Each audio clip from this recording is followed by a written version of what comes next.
Started doing my chores, cleaned up my room. And my daddy came beside me while I'm washing the dishes and shit. He looked at me, he said, "Look at me, son." I looked at him. He said, "You been smoking, ain't it?"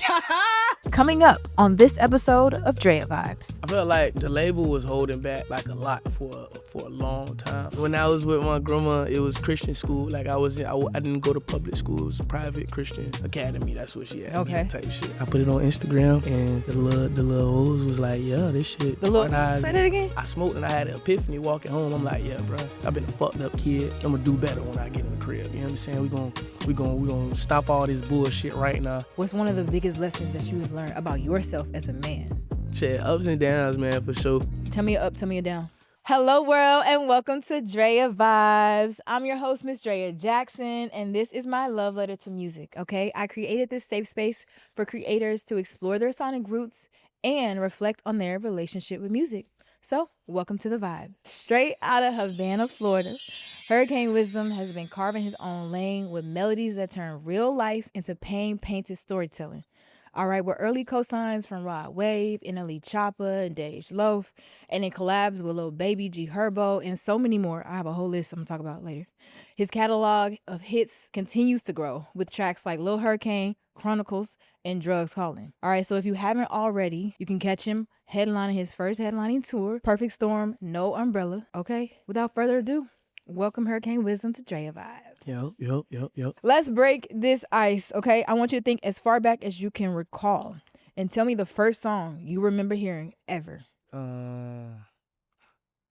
a church song. Okay. They sing during the offering. It's like, "Give and I give it back to you." Was it one of the hymns in the book? Nah. Okay. You went to, what kind of church you went to? That's a big part of this.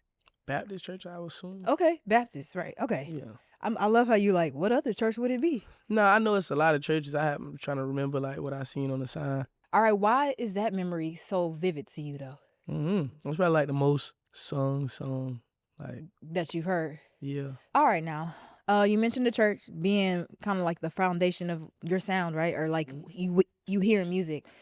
But I want to kind of look around that. Like church was something obviously you did, you participated in with your family, I assume, right? Yeah. All right, but you grew up in Havana, Florida. I did. Right. So I grew up in a lot of different spots too. A lot of different spots. Which one do you think you was in the longest? Definitely Havana. Okay. Yeah. All right. For sure. Let's talk about all the places you grew up and how, those environments shaped you, starting with Havana. You can just kind of tell me the story from there.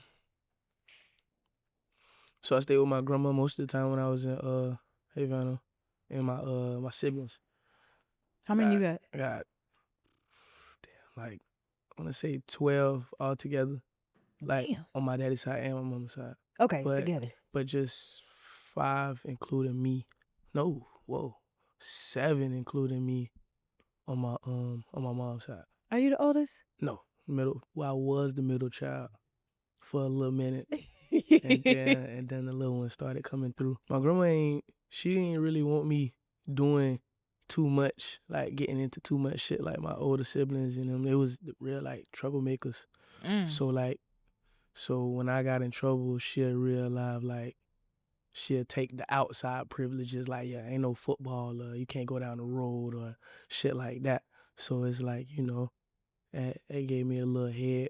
Got my head on my shoulders a little piece. Mm-hmm. And then I moved with my dad. I moved to Deland, Florida, like Central Florida by Daytona. Okay. And he was a little strict, like a little more strict, Than grandma? Yeah, way more strict. It was different, like, cause I'm dodging whoopings for real. You talking about go get a switch? I stay outside. I stay outside. Oh gosh. I know you kind of young, but you would still get like weeping willow switches outside, Man, whatever she could find. Shit. Not the extension cords. Yeah, I was hoping you ain't in that shit. Like that was the first thing that popped up in my head. I only had one of those, and I still remember that shit to this day. Whatever, spatulas, spoons, goddamn, anything, a plate, dude. A plate, my nigga. It ain't no glass plate. It's a plastic plate. If that bitch there and she can get a hold of that motherfucker, yeah. Smacking your ass. But nah, when she got older, it's like, it ain't, them shit slowed down for real. Like, yeah. Like, we down there laughing at each other because this shit not hurting me no more. But at daddy house, it was different. It was different. Like, I wasn't even getting whoopings for real. Like, that nigga was making me do push-ups, activities and shit. Yeah, wall sits, burpees and shit, man. And then my little brother was way more fit than me. Like, we both getting the same punishment. but he getting through his shit swift as fuck. Like, and the nigga in the room laughing like a motherfucker when I get back. Like, yeah, but you took a little minute, didn't it? Yeah. Wait, hold on. Let me ask the background of your dad. Is he military? Mm-mm. Okay. Nigerian. Caribbean? Oh, okay. Nigerian. I'm about to say Caribbean. Okay, got you. So you would have to get on your knees in the gravel. Fire. No. But nah. Oh, I heard they do that. So it's like... Nah, it was wall sits, goddamn planks for damn near a minute and 30, goddamn burpees or running around the house, mowing the lawn by my fucking self. Yeah. Or like swimming. The nigga make me do laps. Like, so like that shit really get you together. But you can swim. Yeah, I swim great as fuck. I can't even swim. Yeah, nigga made me do laps in the pool. Damn. Yeah. He said we going to the YMCA. You about to get your ass beat. Yeah. All right. So again, moving from that environment to that one, you developed a level of discipline you probably didn't know you needed, right? Yeah, but not necessarily though, cause like when I was with my grandma, it was Christian school. Like I didn't go to public school. It was a private Christian academy. That's what she had. Okay. Type shit. They was setting you up. Yeah. I hope you know that. Yeah. Little piece. And then when I got with my dad, it was public school. Okay. So shit got out of like, yeah, well, what the fuck?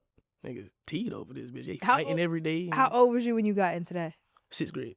Okay. 6th grade. So let's pause right there. You talked about the environment with your grandma Mm-hmm. and with your daddy. How different is Havana from D-Town? It's called D-Town, right?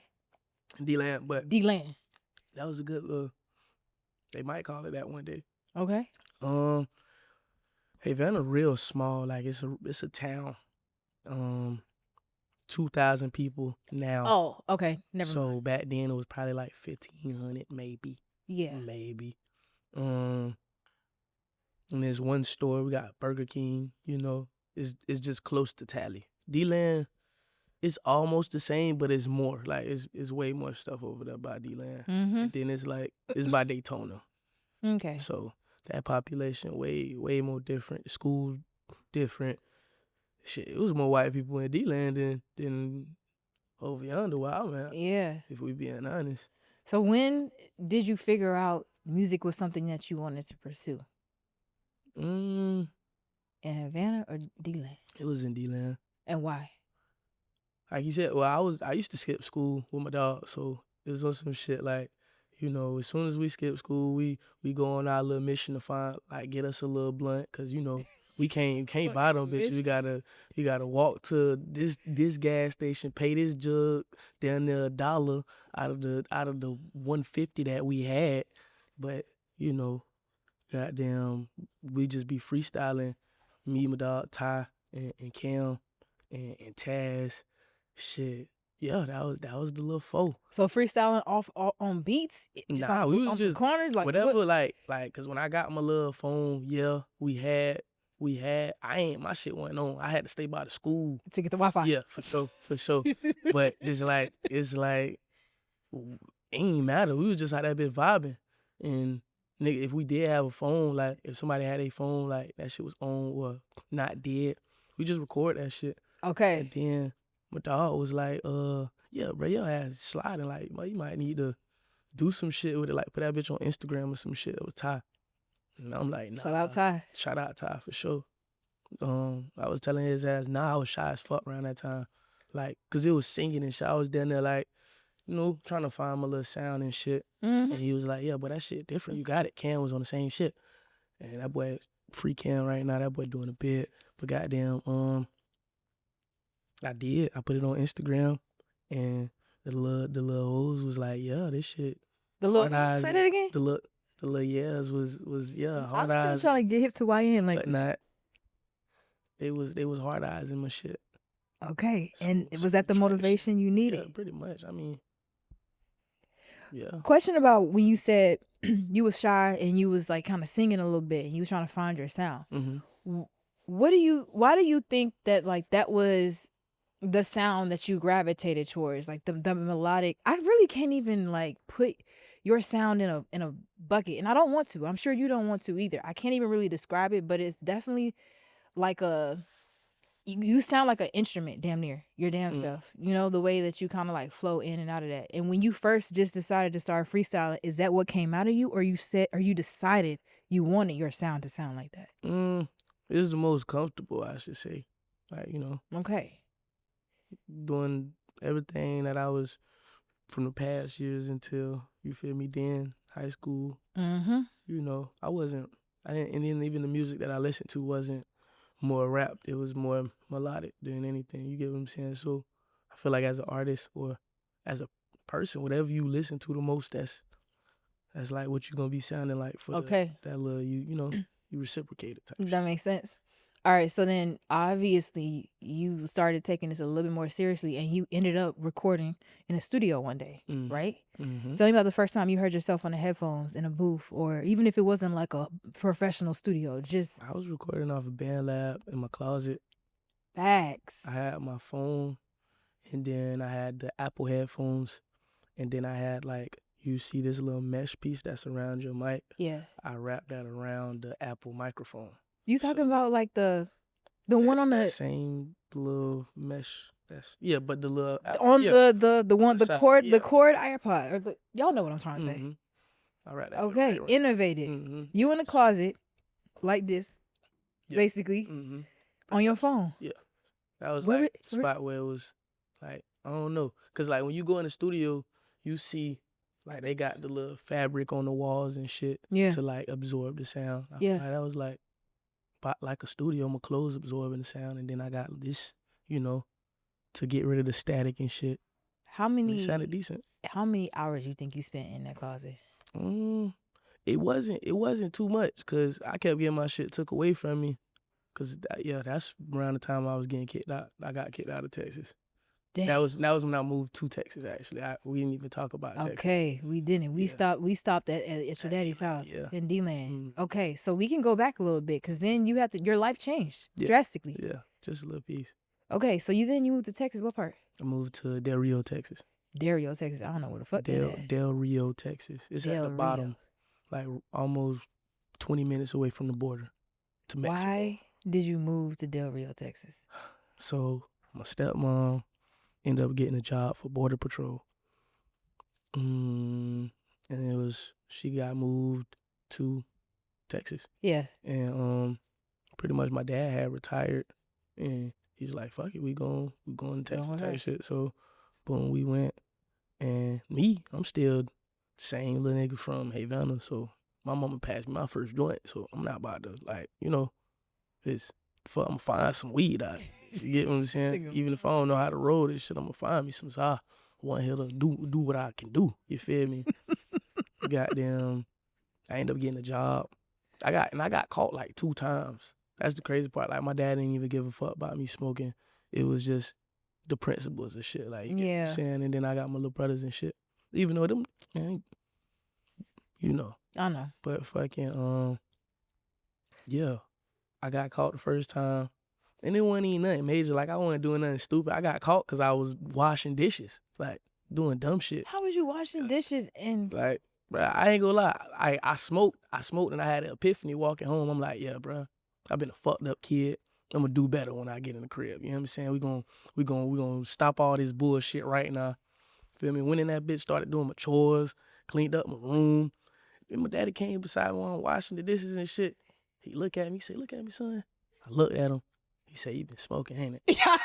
I say, nah. Nigga say, you been smoking, ain't it? And I like, nah, I ain't gonna lie. I took that shit to the grave too. That's the crazy part. Like, nigga whooped my ass. Like, I'm talking about, took me all up through that bitch. Like, nah, bro, I ain't smoke. What you talking about, bro? I ain't smoke, bro. I don't smoke, bro. What you, man? Whooped my ass. Went into the room, went to bed. This, that, and the third. But I still ain't smoked to our knowledge. You get what I'm saying? My eyes was just, you feel me, red. And that's when I invested in goddamn eye drops. So I invested in my eye drops. I ain't get caught for a little minute after that. Yeah. You feel me? I get me a job at Chick-fil-A. Now I'm supporting my habit. And then when he whooped me that last time, he said one thing that stuck with me. He was like, I don't care about you smoking. I just don't want you to smoke in my house. Right, now, respect. My name Wisdom, so you feel me? Right. I don't gotta smoke in your house. I buy this shit and smoke it on the way to the house. You get what I'm saying? Or on the way from the house. You feel me? But you said not in the crib. You get what I'm saying? Yeah. So boom. And then young me biting off too much, like way more than I could chew. I go and buy me a zip. I can't even roll. By the way. What? I'm smoking out of a one hitter. You get what I'm saying? Like a whole zip out of one? A whole zip.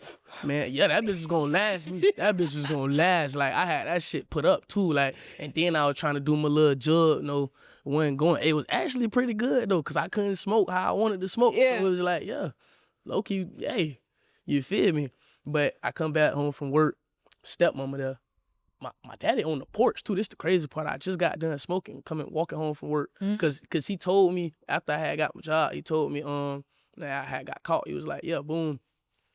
He was like, yeah, I ain't driving you to work no more type shit. So you got to walk to work. You feel me? So you really just supported my habit. Then like now I got a reason to smoke, bitch. I'm stressing now like a grown up. Fuck is you talking about?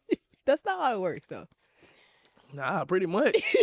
Pretty much. That's the whole grown up reason to smoke. Well, when walking to work. When did you pick back up on making music though in Texas? I was still making music. It was cause before I was just recording off my phone, like just making videos off my phone, going on live and shit like that. When I got to Texas, I was more so trying to make music and putting it on Soundcloud and shit like that. Then I had like this one song called Granny's Baby, but I recorded it on BandLab and dropped it.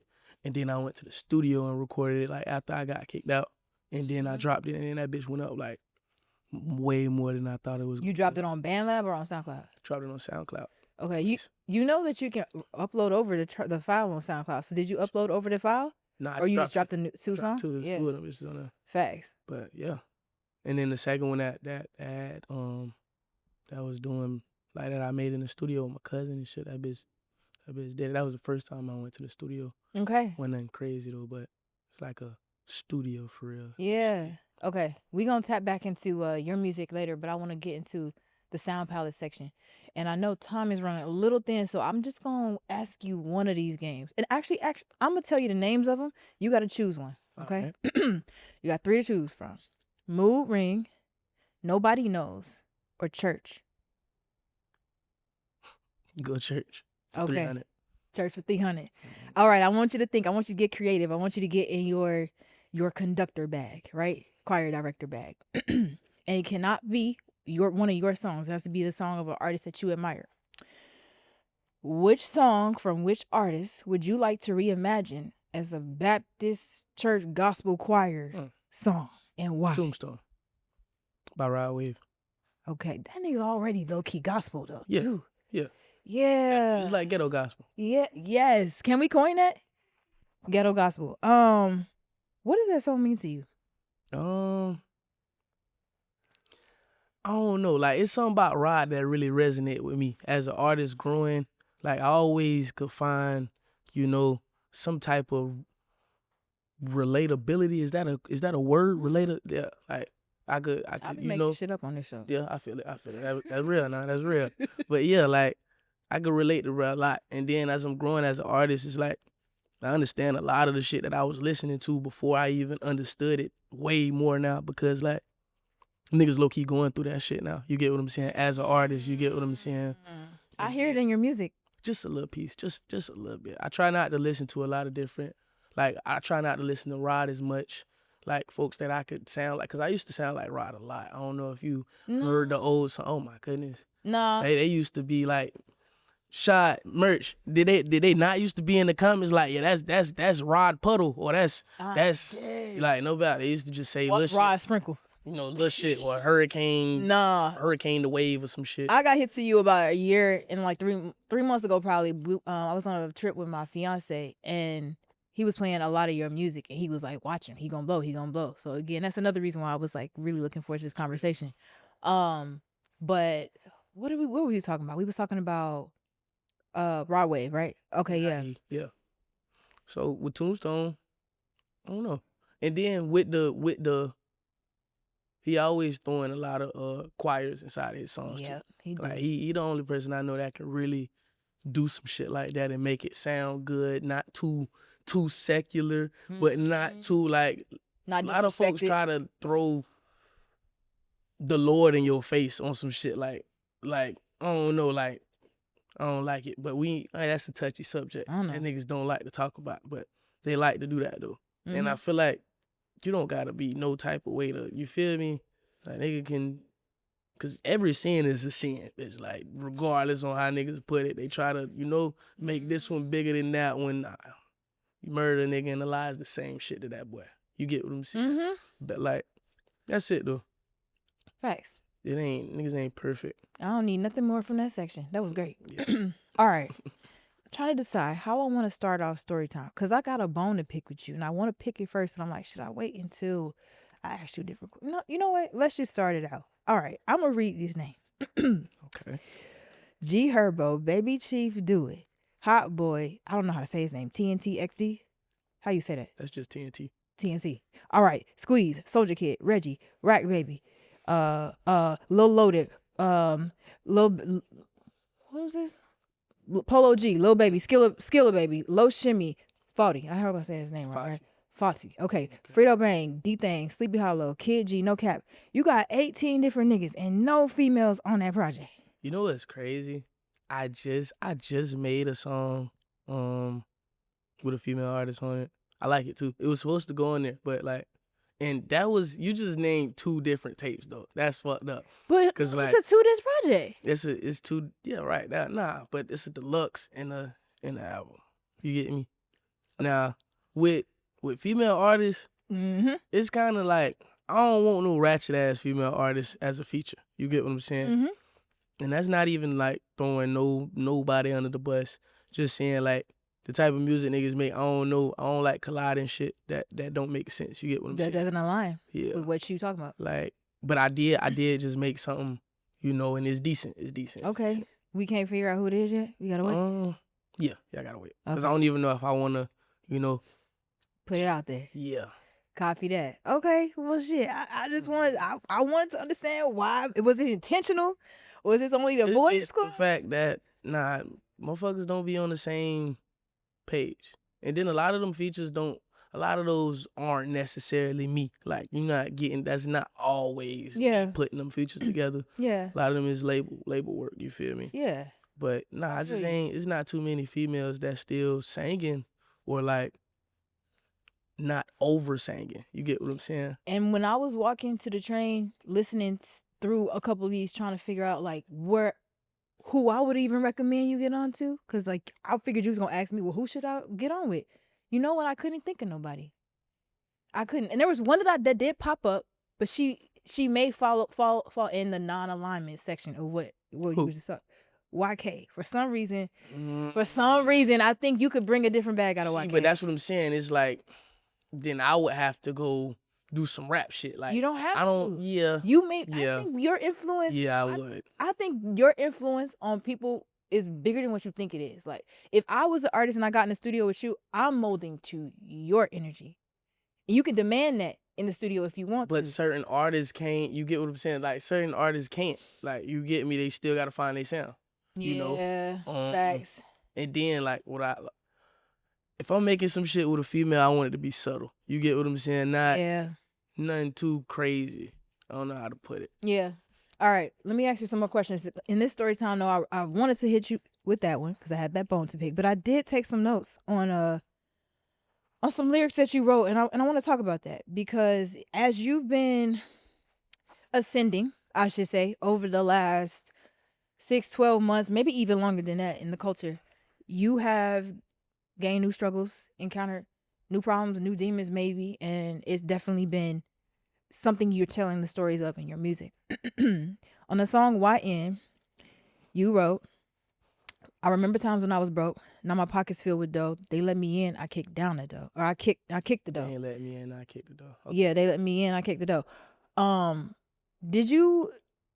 When you were writing that, or did you write that? Or did you just freestyle it? Those punching. I usually punch in. You punched it? So it's a freestyle. Yeah. So when you punched that in, what moment were you thinking about when you said I kicked down the dough? Okay. So I knew it was a moment.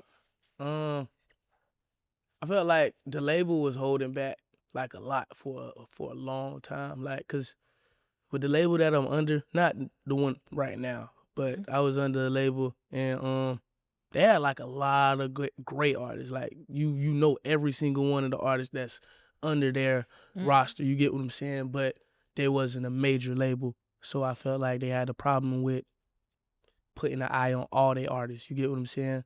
And that's it. Like, motherfuckers been had these songs, like, been telling them what I wanted to do, been, you know, until now. Like, when the song that and Giannis was unreleased. Like, so it was the content, it was like a part of some content shit that they was doing. They had all the songs lined up. This, that, and the third. They wanted me to do old songs, trying to bring them back. And no, we wasn't going for it, low key. I was like, fuck it, we just do this one. Like, I know we gonna have something from it, you feel me? Like, I'm fucking with it. See what they doing, you feel me? So we put that bitch up there, and then it went up. And then out of nowhere, all the requests that motherfuckers was asking for get done somehow, you know. That's it. Yeah. That's it.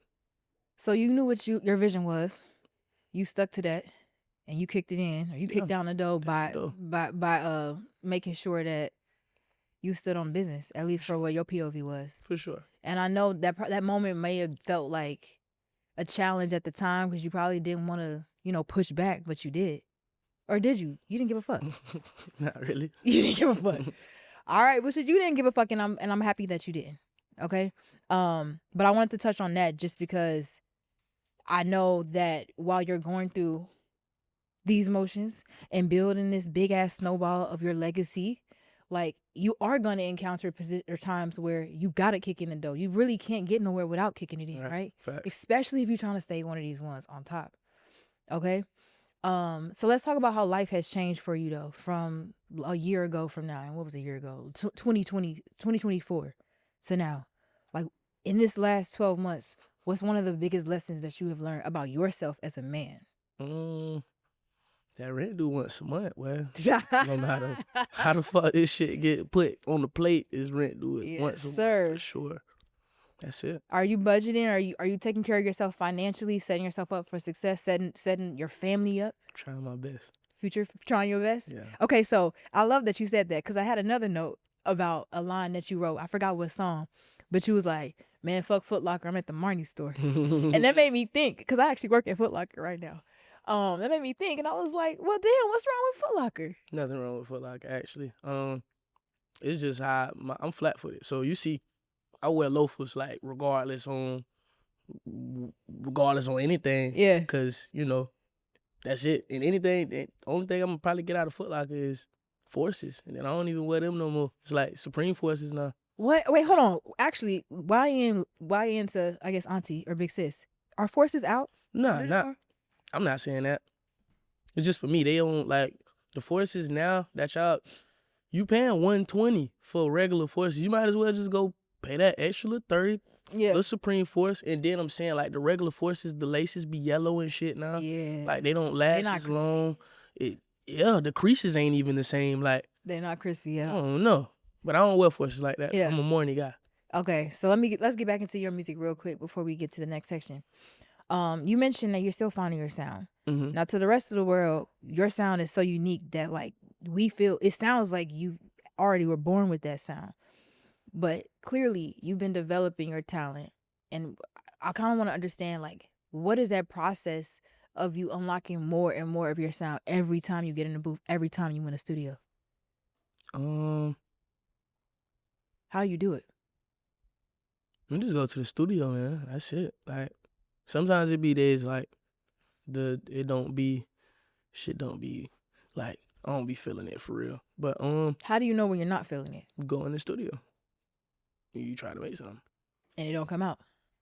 But you try though. You try. Okay. But I always at least get like a hook or something. Like something I can take back to the crib and listen to, you feel me? Okay. But it start with your engineer for sure. You gotta have a good engineer. Shout out to Ray. Got to have you a good engineer for sure. Mm-hmm. And then when I'm making music, I think about the videos now, like while I'm making the song. Interesting. I haven't heard that before. Like, I try to picture the video. Even if I don't get, like, the whole idea out to the cameraman, like, I try to think about what the video will be. Like, Rich Dropout, I definitely thought about that before I was making it. Like, listen to the beat a couple times, boom, this sound like some Rich Dropout shit. You get what I'm saying? Like, I don't know. And that's how we came about. Speaking of videos, though, and I'm glad that you that you said that, because even watching your videos, I felt as if like you may have had you may have been more involved in the treatment of them than what some artists are usually. Definitely. Okay, so can you tell me about one of your favorite movies or a movie that you want to kind of embody in a future music video, or it's just an idea that you want to come to life with your music, your vision, and you as the star of it? So, damn, I wasn't even supposed to let y'all know this. But, okay, so I got a song called Monday, and it's Ice Cube sample.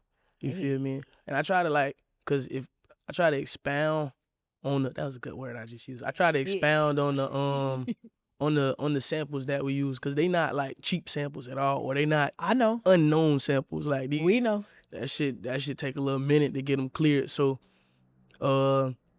with the Monday song, I'm gonna try to do like just pretty much like, because with Reggie with the on stream, we pretty much took clips from other movies like Don't Be a Menace, and they spaz with it like that. Man, Ice Cube seen it too, by the way, and he fucked with it. They said that shit was gas. Hey. But so I'm gonna double back and do some shit like, you feel me, how Ice Cube be doing his movies. I might do a Friday scene or some shit like that. Something like that. But just something to pay homage to the sample. You get me? I love that, man. I love that you're thinking about not just the music, but like the movies, the nostalgia of those movies. Because honestly, back then, like all the fucking soundtracks used to be fire. Yeah. The soundtracks were always fire back in them days. For sure. You know what I mean? For sure. Damn near. Okay, I'm trying to think. Do I want to ask any more questions about it? Oh, let's talk about the tour real quick. I'm sorry, I gotta touch on that. This is your first headlining tour, right? Yeah. And then you supported Rod Wave on a couple shows. Am I correct with that? No? Okay. I don't know why they told me. I will remember that. Okay. I was about to say. I will remember that. I know you would. I know you would. Thanks. I didn't get your full bio, so when I was doing my research, that's what it did say. But maybe he was picking up on the Rod he just reached out to me a couple times, and it's always the same shit when he reach out. Yeah. He asked me if I'm signed, and same shit. Okay. Real cool individual though. All right, but how's it been on this tour, man? I know you really in the trenches with it.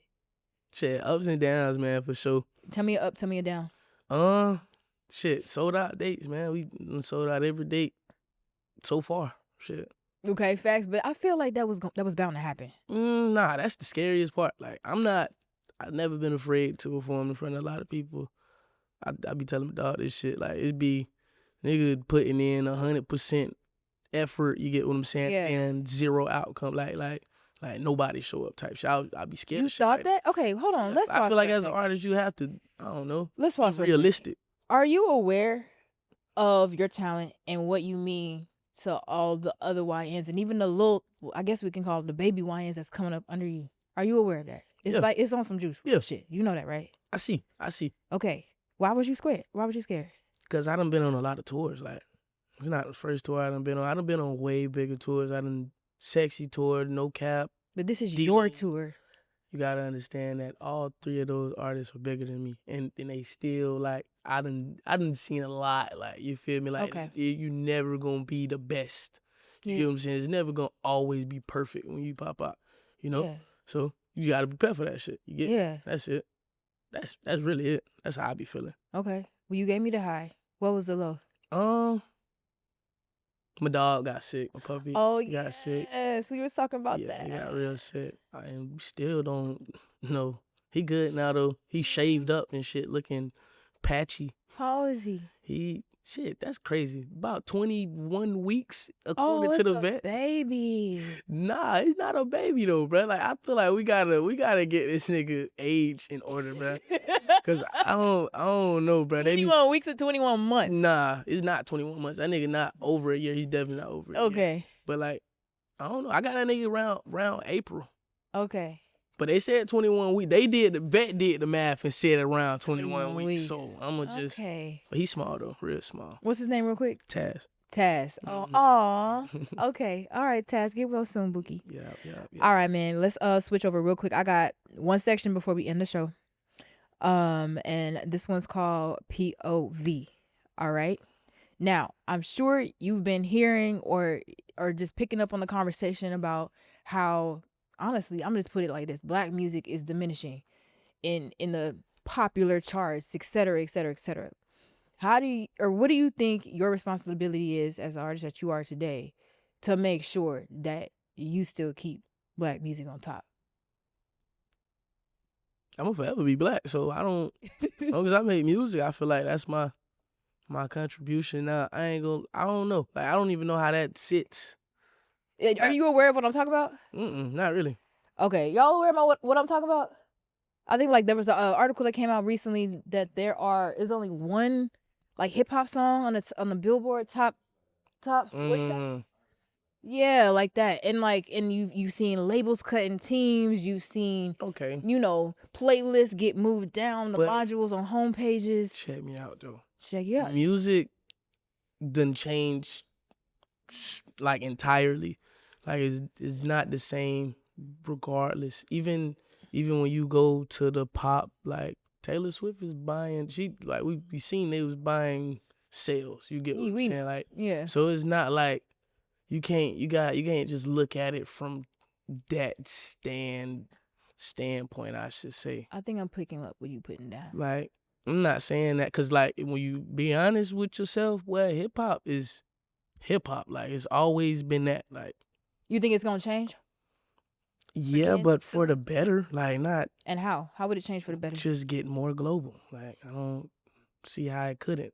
Yeah. You know, because we got the culture. Like the culture really, everything we do, people do. That's just that. They steal from us. Yeah. I can't even say steal. They just latch on to it. Like it's what a trendsetter is. You set trends. You know what I'm saying? So I feel like that should have never stopped down there. I appreciate that answer. All right. You got one question to ask me before we end the show. Because I heard you said you were freestyling at one point in time too. Yeah. Did you ever think about being an artist? Yes, I did. I used to sing in the choir in church when I was like, I think I was in 6th grade, maybe type shit. And then we stopped going to that church. Mm-hmm. We stopped going to church in general, so I stopped singing. And then, years go by. I'm 21 now. I'm like trying to figure out what this is with my love for music, and I found SoundCloud. So like I was telling you before, but when I would be playing around in the studio with my friends, it was never because I wanted to be an artist, but it was because like every time I would open myself up to let sounds out, it felt like it was unlocking a part of me or helping me figure myself out, my damn self. Okay. And then there's a layer on this I can't completely talk about, but we would be under the influence. So the only time I would feel that close to myself would be under the influence in that particular studio on that particular mic. It's the same. It's not the same exact one, but that's why I got these particular mics. And it used to be so bad. Me and my friends would get in arguments. They'd be like, "Drea, get off the mic." It was like crack to me. I was in there literally talking to God with myself and my friend, with the mic and my friends around. And it was a very safe space. We all low key was doing that. But for me, I had never really gotten my release. So that was what it was. But I have since then stopped associating being under the influence with making music. I just actually haven't made music since. And it wasn't even real music. It was really just me pulling up beats. The first song I remember hearing, like I got freestyles, so I Ain't Mad at You, like over and over and over again. Me just telling different stories. Yeah. But that beat connected with me from a childhood root that I needed to express. You get what I'm saying? I get you. So that rounds out the show. That's why I made this. And we didn't even really get to dig deep into the sound palette section and everything, the relationship with music part, but I think I touched on enough. And I think you opened up way more than enough for me. So I appreciate you. Yes, ma'am. All right, you got any shout outs before we close this out? Shout out to the family. All right, we good. Yep. Thank you. See y'all. Peace.